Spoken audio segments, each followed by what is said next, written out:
Okay, today's another Rolling Stones reaction. It's going to be You Can't Always Get What You Want. This is my playlist called Erica Rolling Stones Reactions or whatever, and I have 5 videos so far. Give Me Shelter, Can't You Hear Me Knocking, Under My Thumb, Tumbling Dice, and Mother's Little Helper. The only one of those 4 that I had heard a version of was the Can't You Hear Me Knocking, and because that was from the game Guitar Hero, then I showed you guys what Guitar Hero was like, and everyone got mad because I only listened to half of the Rolling Stones version. But that's not what we're doing today. Today we're doing You Can't Always Get What You Want. But that's also a song I've heard before, but I can't remember it fully. So I'm going to play you guys the part I remember. I don't remember the verse, I remember the chorus. So I'm going to play what I remember of the chorus, and then we'll listen to the Rolling Stones version, and we'll listen to the music video version because I've never seen that. And our dear friend that I like to call Mick Jagger, which I know is actually Mick Jagger, but this is our inside joke of the channel now. Mick Jagger, that's how I thought his name was. He looks young in the video and cute. So this is how I remember it. Whoa. I guess I'm plugged into the Logic somehow, but I can't.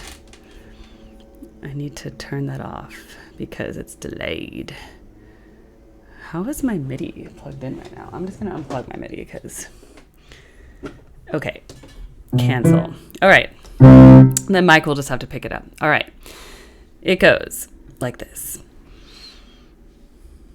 No, you can't always get what you want. You can't always get what you want. You can't always get what you want. But if you try sometimes, you'll find you get what you need.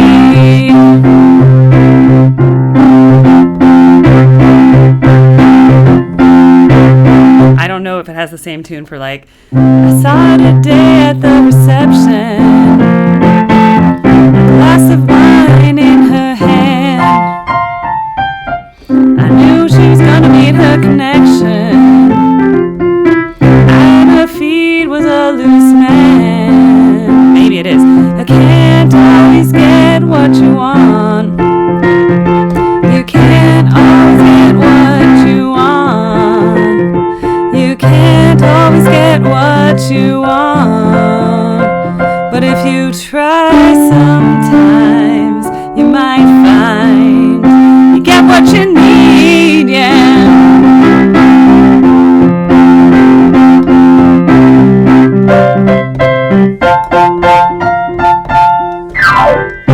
Okay, that's what I remember, but I don't know how the verse goes.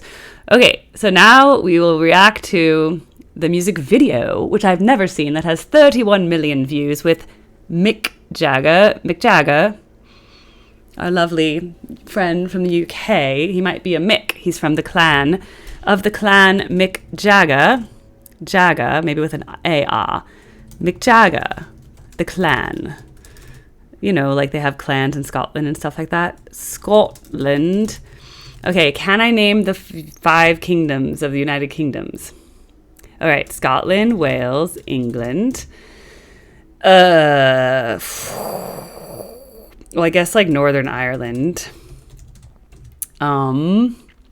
Is there a 5th one? Scotland, England, Wales. I don't know. We'll have to look it up later. In the meantime, let's go.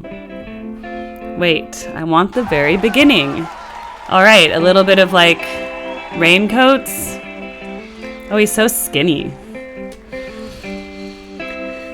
1968 live.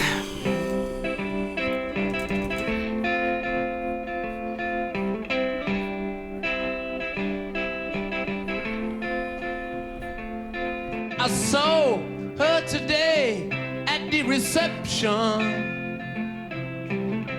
a glass of wine in her hand.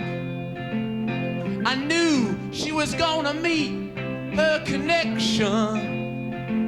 At her feet was a footloose man, and I said, that you can't always get what you want, honey. You can't always get what you want. You can't always get what you want. But if you try sometime, well, you might just find that you're what you need. Ah, yeah, yeah. So I went to the Chelsea drugstore to get your prescription filled.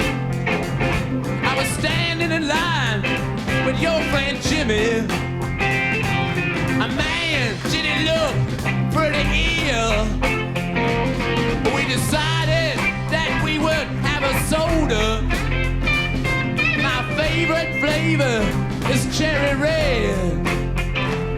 I sung my song to my friend Mr. Jimmy, and he said one word to me, and that was dead. And I'll say that you can't always get what you want, honey. And you cannot always get the man that you want. And you cannot always get the man that you want. But if you try sometime, it just might find, it just might find, get your what you need. Yeah. Oh, baby. Oh, yeah. Now, hit me.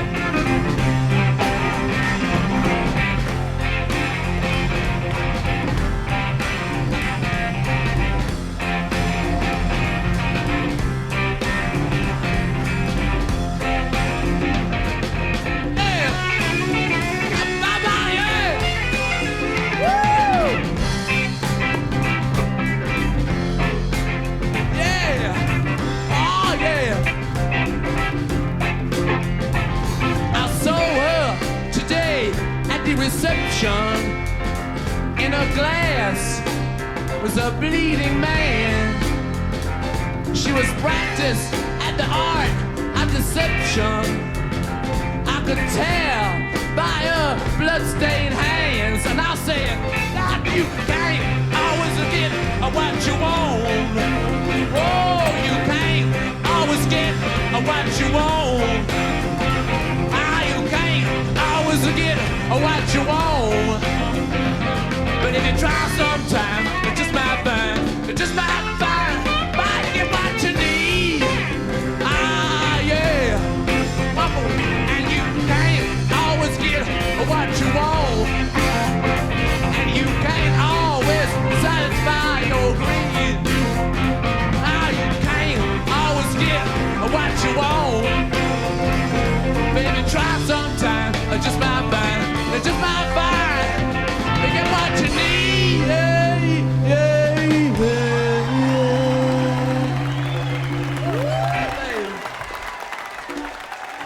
Oh, baby.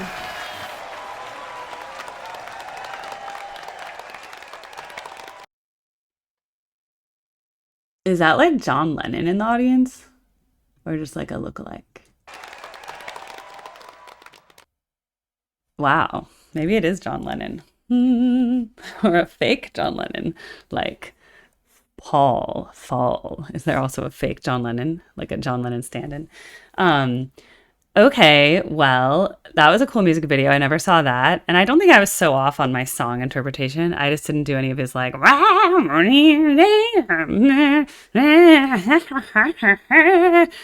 Mick Jagger. But yeah, so thin. Isn't it nice to see like a young, thin person, you know?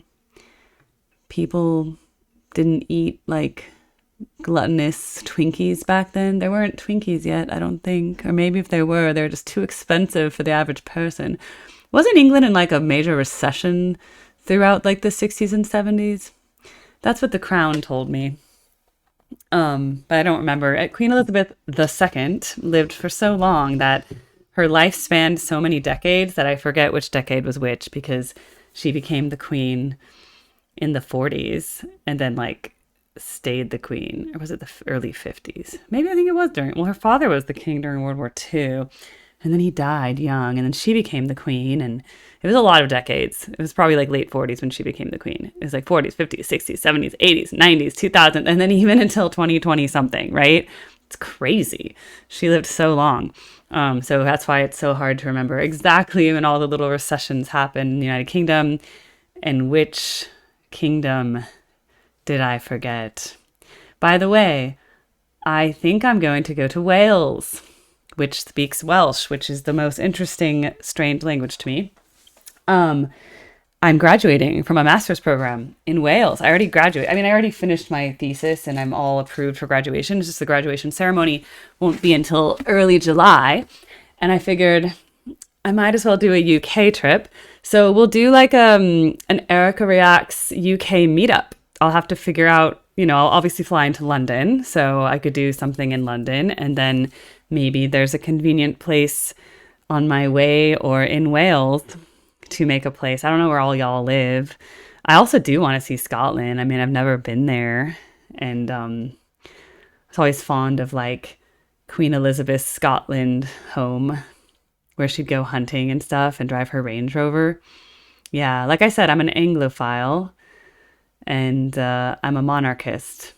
Even though I'm American and have no ties to England at all. My family never lived in England. I don't have any English family. My family came straight from Eastern Europe to America. So I have nothing to do with England or the Commonwealth, but I just feel like the world's a better place when there's monarchy in England. I like traditions. And I think it saves us a bit from having, if you don't have a monarchy to follow, then you end up getting politicians who act as celebrities. But if you have monarchists to be these celebrities, then you can just hire politicians whom you think are good leaders, and you don't need to have all the like Kardashian stuff in politics, if you think about it. So I don't think it's so bad. And it's still a constitutional monarchy. The prime minister has to ask for permission to form a government, and the king now we have grants it. And we're going to have kings for many generations now, because we have, unless, something, God forbid, happened. But, right now we have the succession order would be the Prince of Wales, Prince William.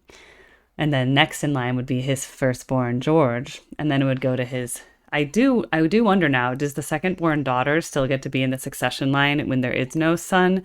So maybe it's her. And then the third boy, Louis, the troublemaker.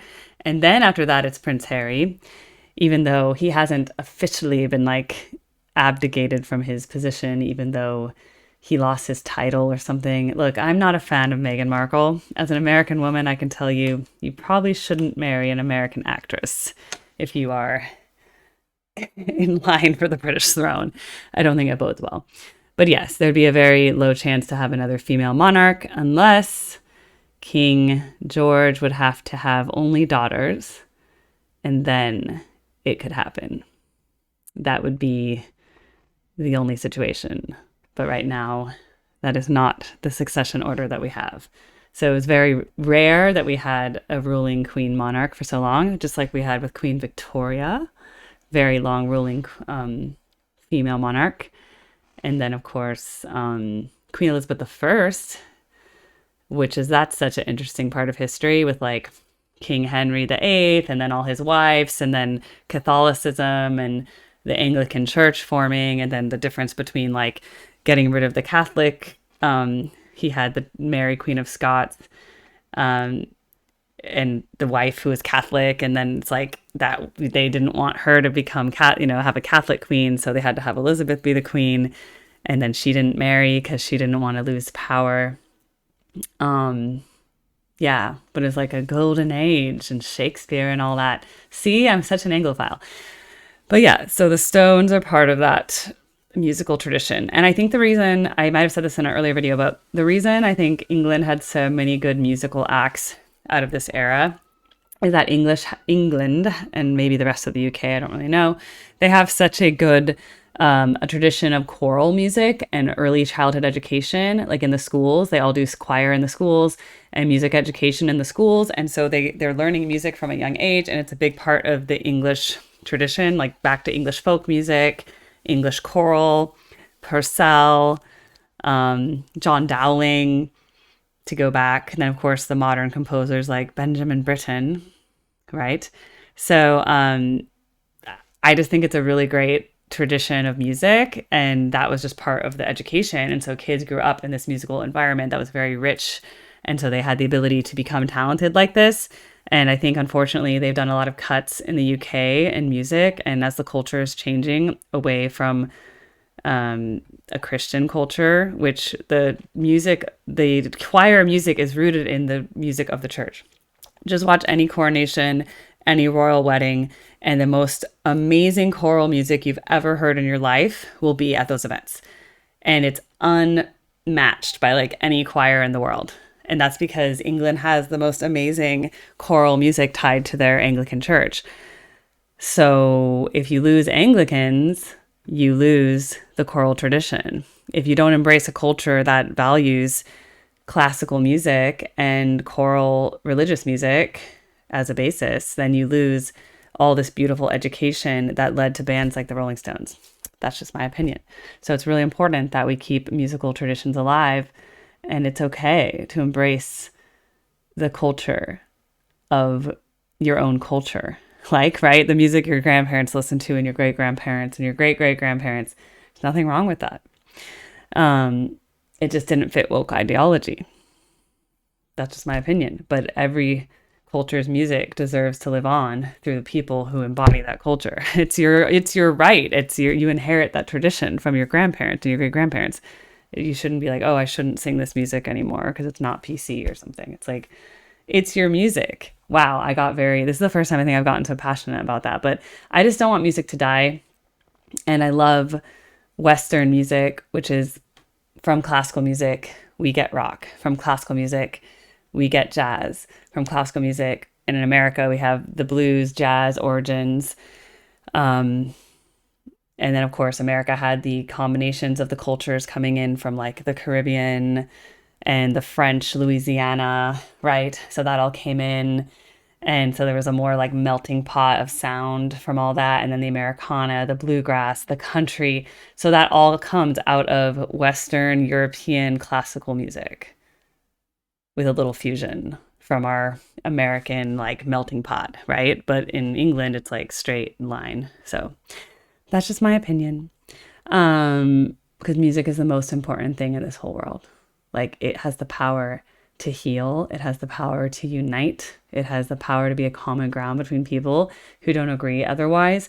It literally can heal people. People are healed with music. The sound, like people go to sound baths, like the sound you feel live in like a live performance and how it vibrates through your body, it's literally healing. So it has to be protected. And that's all I have to say about that.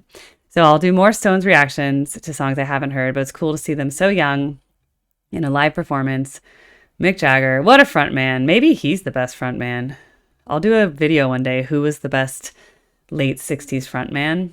Mick Jagger's going to be up there. Look at him. He's just like to the camera. He doesn't have any shyness about that. He's just like, I'm good. I'm going to own this song. He communicates it. And I love all the bright colors throughout this whole thing. So that was really cool. Thanks for recommending it. It's definitely a classic. His pronunciation. I knew. It's so clear. I love it. People enunciated back then. All right. Bye-bye.